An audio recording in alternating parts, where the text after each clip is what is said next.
మూలకున్న 3 నెలల గులాబ్ జామ్ ప్యాకెట్ని ఇలా ముందేయాల్సి వచ్చింది. ఎప్పుడో క్యాంటీన్కి వెళ్ళినప్పుడు ఎప్పుడైనా యూజ్ అవుతుంది చేయడానికి యూజ్ అవుతుంది కదా అని చెప్పి తీసుకొచ్చిన, కానీ ఏ సందర్భం రాకుండా చేయకుండా అది అట్లనే పెట్టేసిన.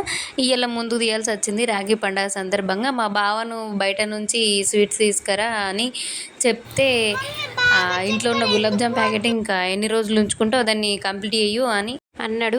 ఇది చేయడం ఈజీనే, కానీ ఆ బాల్స్ చుట్టడమే పెద్ద టాస్క్. ఎందుకంటే ఏ చిన్న మిస్టేక్ అయినా కానీ గులాబ్ జామ్ మొత్తం పగిలిపోతాయి. ఫస్ట్ టైం మనము పిండి తడుపుకునేటప్పుడు కొంచెం మెత్తగా తడిపి పెట్టుకుంటే బాల్స్ ఈజీగా రౌండ్ చేసుకోవచ్చు, కొంచెం కూడా క్రాక్ రాకుండా ఉంటాయి. మళ్ళీ అది ఏంటంటే లో ఫ్లేమ్లో పెట్టుకోవాలి. కొంచెం లేట్ అయిపోతుంది చేయడము, 1 అవర్ కన్నా ఎక్కువనే పడుతుంది. చేయడం లేట్ అయితే కావచ్చు కానీ కొంచెం కూడా క్రాక్ రావు, లోపల కూడా అసలు పిండి ముద్దలు ఏమి కూడా ఉండవు. మంచిగా లోపల కూడా మంచిగా జ్యూసీగా ఉంటాయి, లోపల చిన్న క్రాక్స్ కూడా ఉండవు. బాయ్.